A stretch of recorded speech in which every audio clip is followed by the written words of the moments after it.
기원전 5세기 바벨론 포로기가 끝난 후에도 많은 유대인들은 고향으로 돌아가지 않았습니다. 그들은 페르시아 제국 곳곳에 흩어져 살며 새로운 삶의 터전을 마련했죠. 이 시대는 유대인 역사상 디아스포라 즉 흩어짐의 시대라고 불립니다. 당시 페르시아 제국은 세계 최대의 다민족 제국이었고 정복한 민족들에게 어느 정도의 종교적, 문화적 자율성을 허용하는 관대한 정책을 펼쳤습니다. 이런 시대적 배경 속에서 한 유대인 여성의 운명이 바뀌게 됩니다.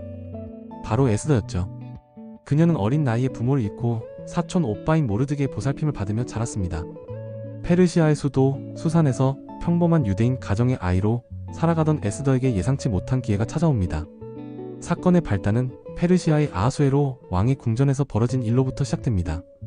왕이 180일간 대연회를 베풀며 제국의 위용을 과시한 후 마지막 7일간은 왕후 와스디의 아름다움을 신하들에게 자랑하고 싶어 했습니다.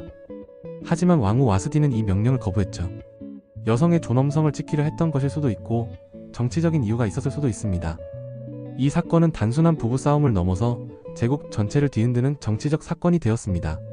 신하들은 왕후의 불복종이 제국의 모든 여성들에겐 나쁜 선례가 될 것이라며 왕을 설득했고 결국 와스디는 왕후 자리에서 쫓겨나게 됩니다. 하지만 시간이 지나자 왕은 자신의 성급한 결정을 후회하기 시작했죠. 신하들은 왕의 마음을 달래기 위해 새로운 제안을 합니다.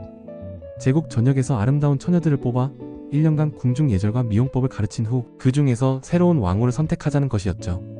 이는 단순히 왕의 개인적 욕망을 충족시키는 것을 넘어서 제국의 다양한 민족들을 하나로 통합하는 정치적 의미도 있었습니다.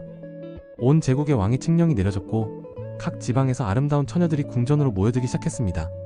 에스더도 이 과정에서 선발되었죠.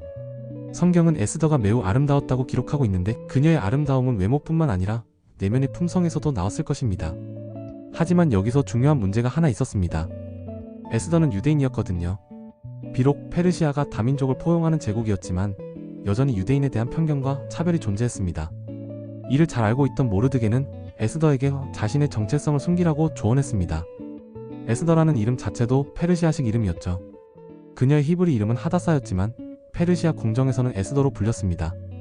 궁전에 들어간 에스더는 다른 후보들과 함께 1년간의 특별한 교육을 받기 시작했습니다.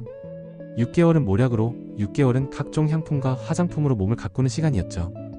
하지만 에스더가 사람들의 마음을 사로잡은 것은 단순히 외적인 아름다움 때문만은 아니었습니다. 에스더는 궁녀들의 책임자인 헤게의 마음을 사로잡았습니다. 그는 에스더에게 특별한 관심을 보이며 최고의 화장품과 음식을 제공했죠. 에스더의 겸손하고 지혜로운 태도 그리고 다른 사람들을 배려하는 마음씨가 사람들에게 깊은 인상을 주었던 것입니다. 드디어 왕 앞에 나아갈 날이 왔습니다. 다른 후보들은 자신을 돋보이게 할 온갖 장신구와 화려한 의상을 요구했지만 에스더는 헤게가 추천하는 것들만 선택했죠.